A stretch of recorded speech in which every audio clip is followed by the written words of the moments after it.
Sallallahu Alaihi Wasallam. Ketahuilah wahai saudara sekalian, iman dan Islam yang ada dalam dada-dada kita hari ini, iman dan Islam yang ada dalam dada orang tua kita, yang ada di sekeliling keluarga-keluarga kita, iman itu tidak akan sampai seandainya tidak lahirnya Rasulullah Sallallahu Alaihi Wasallam. Agama itu tidak mungkin datang di daerah-daerah kita yang begitu jauh daripada tempat asalnya turunnya wahyu daripada Allah Subhanahu Wa Taala kepada kita. Kalau tidak berkorban dan berjuang Rasulullah beserta keluarga-keluarga, perjuangan Rasulullah dan keluarganya sangat luar biasa. Seperti Khadijah, istri daripada Rasulullah Sallallahu Alaihi Wasallam,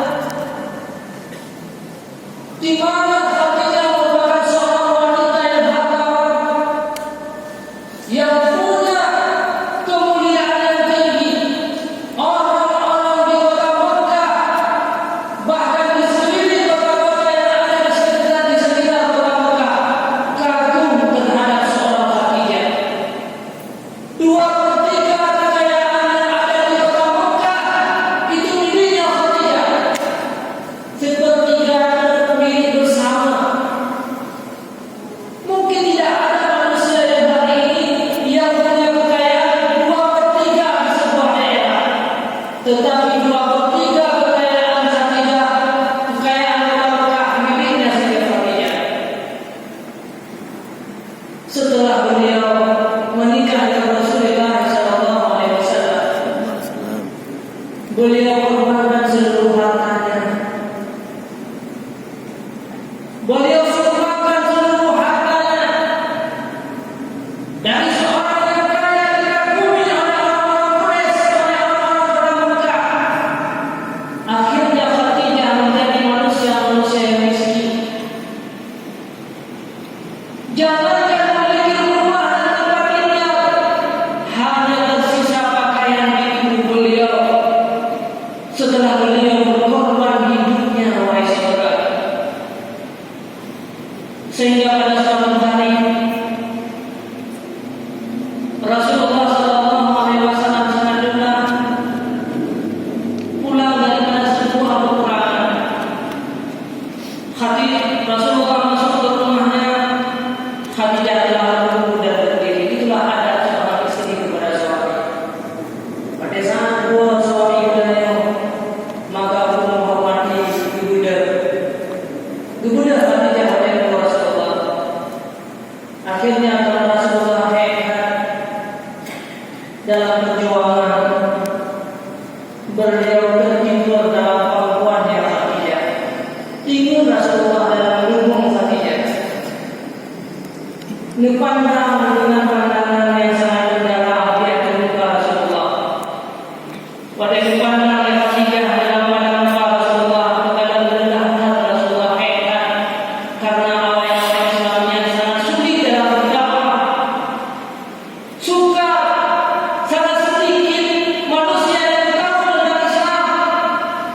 Banyak para tokoh-tokoh saat itu menentang perjuangan dakwahnya Rasulullah Sallallahu Alaihi Wasallam.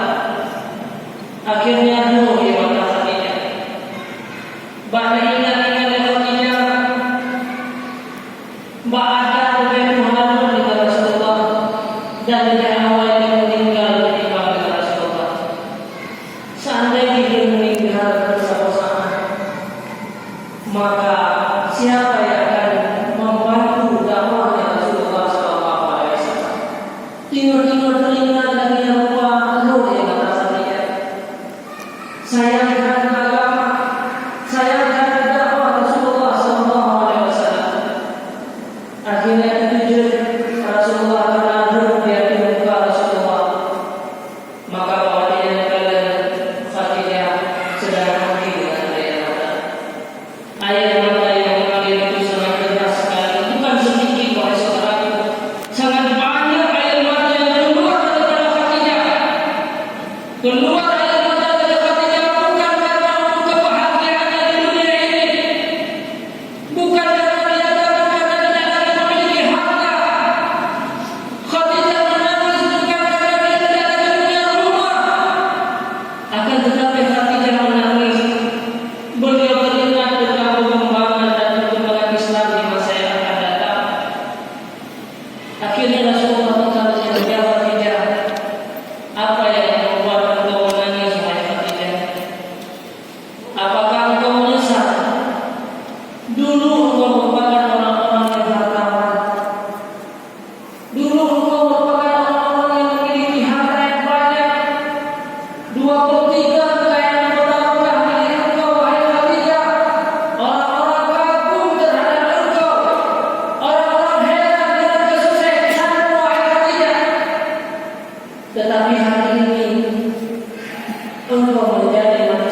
Akhirnya Khadijah berkata, tidak wahai Rasulullah, sedikit pun aku tidak pernah menyesal dengan apa yang pernah aku korbankan hari ini.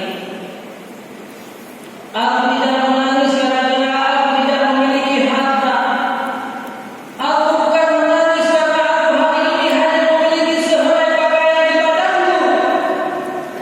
Akan tetapi yang membuat aku menangis ya Rasulullah, perjuangan dan perjalanan dakwahmu masih sangat jauh, masih sangat sedikit orang-orang yang masuk Islam, masih sedikit orang-orang yang punya iman di dalam dada mereka. Sementara hari ini lenyap adalah boleh putra yang akan diberikan terhadap engkau. Aku tidak lagi memiliki harta, aku tidak lagi memiliki jabatan kemuliaan. Yang aku miliki hanyalah diriku sendiri. Ini yang membuat aku menangis wahai Rasulullah. Ternyata Khadijah sedih karena memiliki harta yang lain. Khadijah sedih bukan gara-gara dia tidak ada suatu keinginan yang tidak tercapai, bukan gara-gara kekurangan harta, bukan mungkin gara-gara orang lain tidak memberi kebahagiaan kepadanya. Tetapi yang membuat Khadijah menangis adalah hanatul bidai lain. Itu yang membuat beliau menangis. Hanatul bidai, bukan karena kemiskinan. Akhirnya beliau berkata, yang sampai-sampai diingat dengan perkataan Khadijah kepada Rasulullah, wahai Rasulullah, aku memang tidak memiliki apa-apa, tetapi seandainya engkau ingin berdakwah setelah aku nanti meninggal, setelah tubuhku ditanam, setelah tubuhku semua hancur hanyalah tinggal tulang belulang, engkau ingin melewati sebuah sungai yang tanpa jembatan, yang tanpa ada titik, maka ganilah tubuhku. Jadikanlah tubuhku itu sebagai jembatan untuk engkau berdakwah wahai Rasulullah. Injaklah kakimu di atas tubuhku. Itulah yang aku miliki untuk perjuangan agama Allah, untuk perjuangan iman dan Islam, untuk melanjutkan perjuanganmu dan dakwahmu ya Rasulullah. Akhirnya Khadijah menjadi manusia-manusia yang miskin, tidak memiliki harta, hidup dalam keadaan susah. Tetapi hari ini wahai saudara, 1400 tahun yang silam, setelah beliau ditanam, setelah beliau tiada, hari ini sampai hari ini sudah 1400 tahun, sampai hari akhirat nanti, Khadijah merupakan orang-orang yang mendapat kebahagiaan. Bahkan beliau sampai saat ini di dalam kubur sedang menikmati apa yang pernah beliau korbankan semasa hidup mereka di dunia ini. Begitulah perjalanan kisah perjuangan Rasulullah SAW dengan sahabat. Akan tetapi bayangkan terhadap kita hari ini wahai saudara, kami orang kadang-kadang merasa bersedih karena orang tidak memberikan sesuatu kepada saya. Taruh orang ini menyesal gara-gara apa yang kita berikan kepada orang lain sudah habis, orang lain tidak membalas jasa-jasa kita. Dan banyak manusia-manusia yang punya harta, orang-orang yang banyak, yang tinggi jabatannya, akan tetapi apa yang sedang menimpa mereka setelah mereka meninggal dunia. Khadijah memang sedih hanya beberapa tahun, Khadijah memang miskin hanya beberapa tahun, tetapi setelah beliau meninggalkan dunia ini, beliau akan mendapatkan kebahagiaan yang selama-lamanya. Tapi kalau seandainya kita hidup di dunia ini tidak mau berkorban wahai saudara, maka kita hanya senang beberapa tahun. Lihat orang-orang yang punya harta hari ini, lihat orang-orang yang punya harta sebelum kita berada di samping mereka, sebelum kita berada di posisi mereka. Banyak manusia-manusia yang punya harta setelah Khadijah, banyak orang-orang yang kaya setelah Khadijah,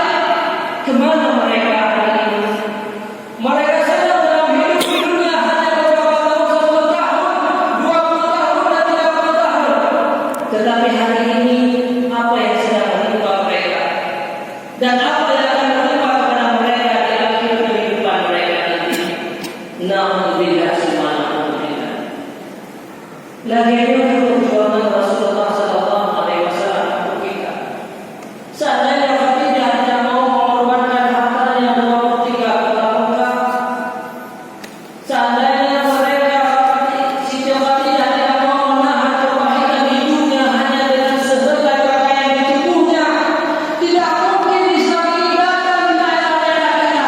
Tidak mungkin iman dan Islam itu berada dalam hati kita hari ini. Tidak mungkin kita hidup dalam keadaan beriman dan bertakwa kepada Allah Subhanahu wa taala. Kita hari ini tidak pernah sadar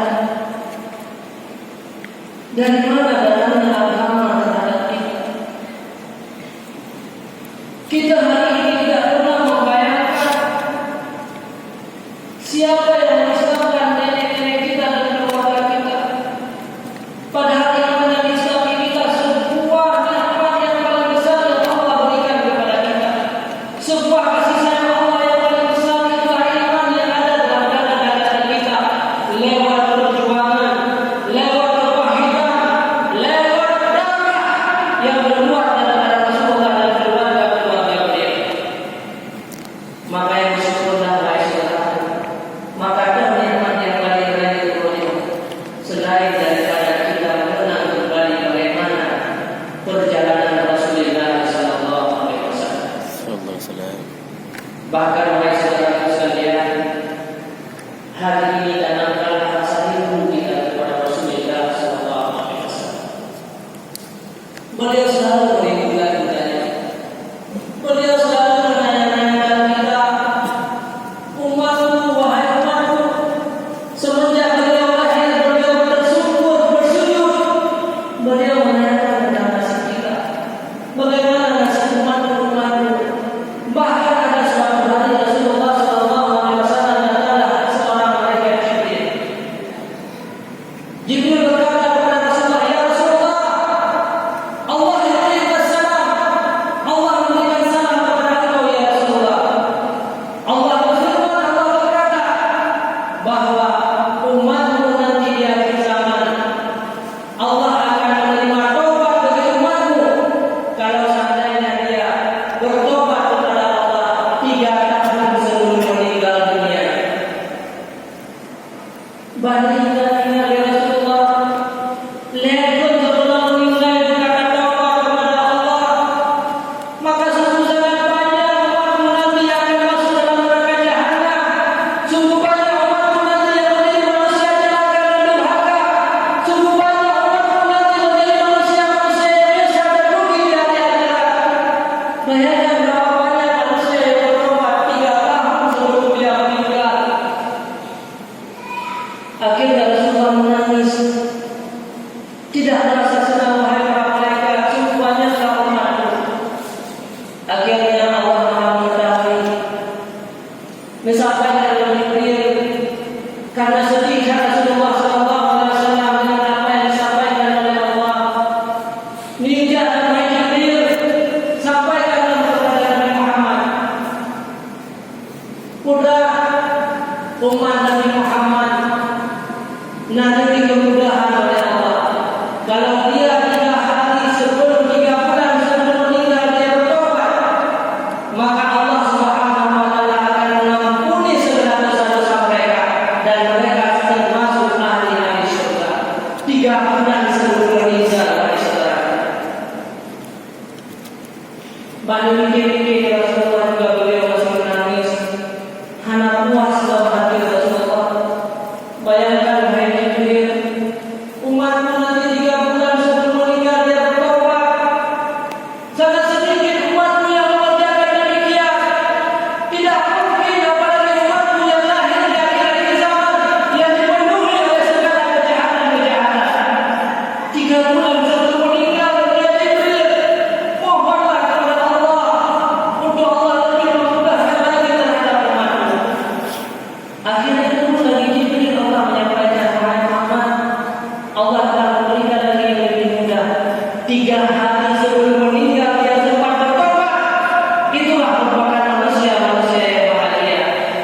membawa di masa depan. Allah menyampaikan 3 jam penduduk masuk surga. Akhirnya Allah turunkan ayat malam yuqabil, selama tidak sampai nyawanya ke kerongkongan, maka Allah menerima taubat umatnya Rasulullah sallallahu alaihi wasallam. Dengan perjuangan Nabi kepada kita. Bahkan diceritakan Rasulullah sallallahu alaihi wasallam berdoa di tengah malam. Beliau datang ke sebuah kuburan Baqi', mengalirkan air mata yang deras. Para keluarga kata Rasulullah, dia akan bohong, Rasulullah bohong. Kata Rasulullah sallallahu alaihi wasallam, Sayyidah Ali, Abu Bakar, Khadijah, Aisyah, dan juga Fatimah Zahra serta putri Rasulullah sallallahu alaihi wasallam mencari Rasulullah di mana-mana. Rupanya dulu Rasulullah di tempat kuburan Baqi'. Beliau sedang meminta ampun kepada umatnya. Beliau sedang meminta kepada Allah agar tidak bersiksa umatnya nanti di hari akhirat. Maka bawahnya nyekali leuhan roh mata daripada Khadijah, leuhan roh mata daripada Rasulullah sallallahu alaihi wasallam. Fatimah Zahra bertanya, wahai ayahku, putra yang terjadi pada malam ini, aku melihat betapa banyak air mata yang keluar dari matamu ya Rasulullah. Putraku, kau tadi yang dilakukan oleh orang-orang kafir terhadapmu ya Rasulullah. Putra yang sedang terjadi terhadap dirimu ya Rasulullah. Rasulullah menjawab, bukan wahai putriku Fatimah. Sesungguhnya hanya terjadi apa-apa terhadapku selain malam ini adalah amal diampuninya dosa daripada Allah Subhanahu wa taala.